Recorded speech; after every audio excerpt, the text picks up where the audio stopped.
Assalamualaikum warahmatullahi wabarakatuh. Salam sejahtera bagi kita semua.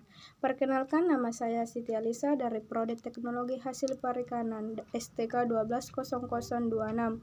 Baik, untuk mengefisienkan waktu, saya akan memaparkan atau membacakan materi pada hari ini, yaitu pengantar oceanografi tentang sedimen. Yaitu terbagi atas 4, yaitu definisi, jenis sedimen, proses terbentuknya bumi, dan klasifikasi sedimen. Pengertian sedimen atau definisi. Sedimentasi adalah suatu proses pengendapan material yang transfer oleh media air, angin, es, dan glacier di suatu cekungan.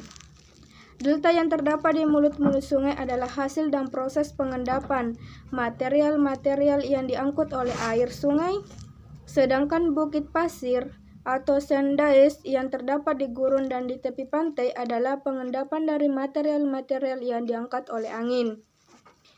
Batuan sedimen atau batuan endapan adalah batuan yang terdapat akibat pengendapan materi hasil erupsi. Sekitar 80% permukaan benua tertutup oleh batuan sedimen. Materi hasil erosi terdiri atas berbagai jenis partikel, yaitu ada yang halus, kasar, berat, dan ada juga yang ringan. Cara pengangkutannya pun bermacam-macam, seperti terdorong atau thrashing, terbawa secara berlompat-lompat atau suction, terbawa dalam bentuk suspensi, dan ada pula yang larut atau solution. Yang kedua, klasifikasi sedimen. Berdasarkan proses pengendapannya terbagi atas 3, yaitu batuan sedimen klastik dari pecahan-pecahan batuan sebelumnya. Kedua, batuan sedimen kimiawi dari proses kimia. Ketiga, batuan sedimen organik dan pengendapan dari bahan organik. Adapun berdasarkan tenaga alam yang mengangkut, yaitu pertama batuan sedimen airik, udara, batuan sedimen akuatik, air sungai, batuan sedimen marit, laut, batuan sedimen glasik atau glacier. Berdasarkan tempat endapnya, pertama batuan sedimen limnik, rawa, batuan sedimen fluvial, sungai, batuan sedimen marine, laut, batuan sedimen terstrik, darat. Klasifikasi sedimen. Klasifikasi sedimen. Penamatan batuan sedimen biasanya berdasarkan besar butir penyusun batuan tersebut. Penamaan tersebut adalah breksi, konglomerat, batu pasir, batu lanau, batu lempung. Breksi adalah batuan sedimen dengan ukuran butir lebih besar dari 2 mm dengan bentuk butitan yang bersudut. Konglomerat adalah batuan sedimen dengan ukuran butir lebih besar dari 2 mm dengan bentuk butiran yang memudar. Batu pasir adalah batuan sedimen dengan ukuran butir antara 2 m sampai 1/16 mm atau milimeter.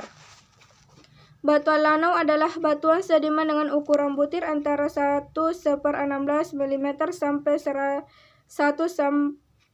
256 mm. Batu lempung adalah batuan sedimen dengan ukuran butir lebih kecil dari 1 sampai 256 mm.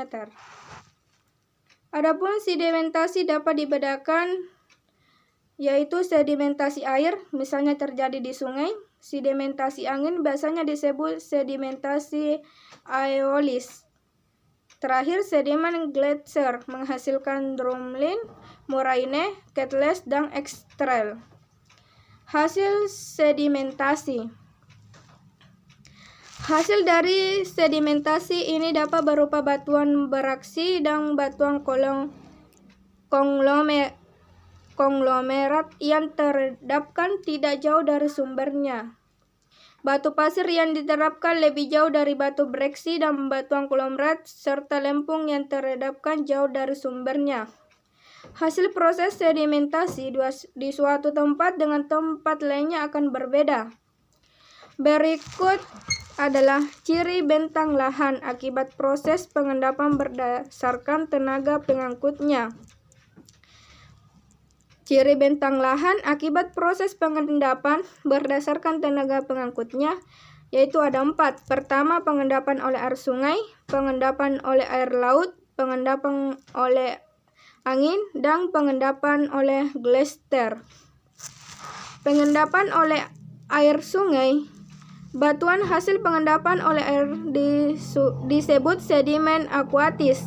Bentang alam hasil pengendapan oleh air antara lain meander, oxbow, lake, tanggul alam, dan delta. Pengendapan oleh air. Yang pertama, meander. Meander merupakan sungai yang berkelok-kelok yang terbentuk karena adanya pengendapan. Proses berkelok-keloknya sungai dimulai dari sungai bagian hulu. Pada bagian hulu, volume airnya kecil dan tenaga yang terbentuk juga kecil. Akibatnya, sungai mulai menghindari penghalang dan mencari jalan yang paling mudah dilewati. Sementara, pada bagian hulu belum terjadi pengendapan. Pada bagian tengah, yang wilayahnya datar, maka aliran airnya lambat sehingga membentuk meander. Proses meander terjadi pada tepi sungai, baik bagian dalam maupun tiap luar. Di bagian sungai yang alirannya cepat akan terjadi pengikisan, sedangkan bagian tepi sungai yang lambat alirannya akan terjadi pengendapan. Apabila hal itu berlangsung secara terus-menerus akan membentuk meander. Kedua, pengendapan oleh air sungai, oxbow lake. Meander biasanya terbentuk pada sungai bagian hilir, sebab pengikisan dan pengendapan terjadi secara terus-menerus.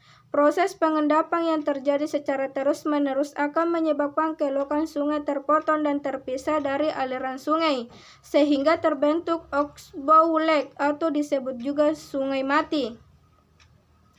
Ketiga, delta. Pada saat aliran air mendekati muara, seperti danau atau laut, kecepatan alirannya menjadi lambat. Akibatnya terjadi pengendapan sedimen oleh air sungai.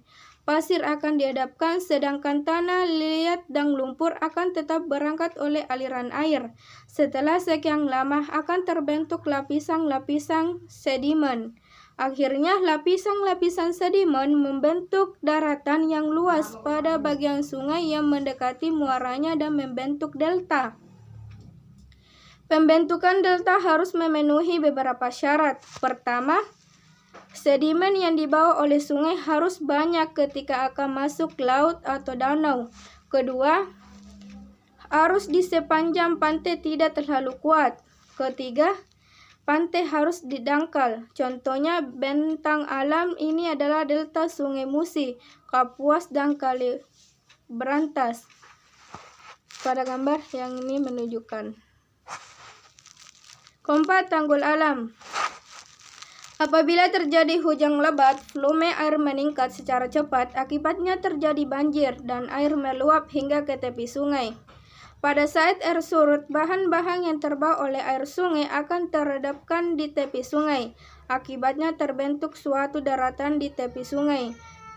Timbulnya materi yang tidak halus, kasar terdapat pada tepi sungai. Akibatnya tepi sungai lebih tinggi dibandingkan daratan banjir yang terbentuk. Bentang alam itu disebut tanggul sungai. Selain itu, juga terdapat tanggul pantai sebagai hasil dari proses pengendapan oleh laut. Kedua tanggul tersebut merupakan tanggul alam karena proses terbentuknya berlangsung alami hasil pengerjaan alam. Pengendapan oleh air laut. Batuan hasil pengendapan oleh air laut disebut sedimen marine. Mengendapan oleh air laut dikarenakan adanya gelombang. Bentang alam hasil pengendapan oleh air laut antara lain pesisir, spit, tombolo, dan penghalang pantai. Pesisir merupakan wilayah pengendapan di sepanjang pantai. Biasanya terdiri atas material pasir.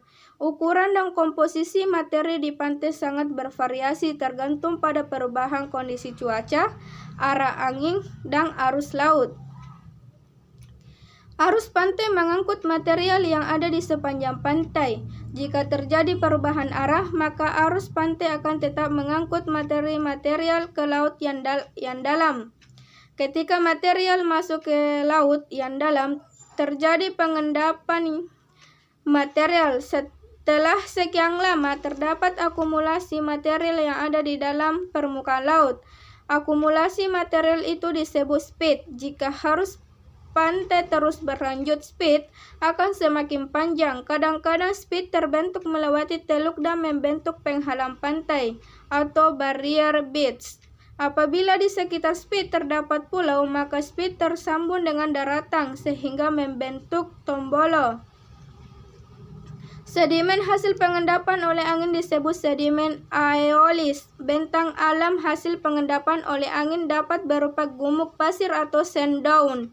Gumuk pasir terjadi akibat akumulasi pasir yang cukup banyak dan tiupan angin yang kencang atau angin yang kuat. Angin mengangkut dan mengendapkan pasir di suatu tempat secara bertahap, sehingga terbentuk timbunan pasir yang disebut gumuk pasir. Sedimen hasil pengendapan oleh gletser disebut sedimen glasial. Bentang alam hasil pengendapan oleh gletser adalah bentuk lembah yang semula berbentuk V menjadi U. Pada saat musim semi, tiba terjadi pengikisan oleh gletser yang meluncur menuruni lembah. Batuan atau tanah hasil pengikisan juga menuruni lereng dan mengendap di lembah. Akibatnya lembah yang semula berbentuk V menjadi terbentuk U. Batuan endapan atau batuan sedimen adalah salah satu dari 3 kelompok utama batuan atau bersama dengan batuan beku dan batuan metamorfosis yang terbentuk melalui 3 cara utama: pelapukan batuan lain atau klastis, pengendapan deposition karena aktivitas biogenik, dan pengendapan precipitation dari larutan.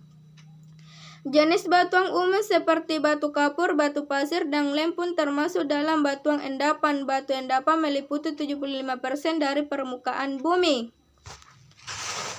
Selanjutnya, berdasarkan teori sedimen dan teori menghitung kadar garam.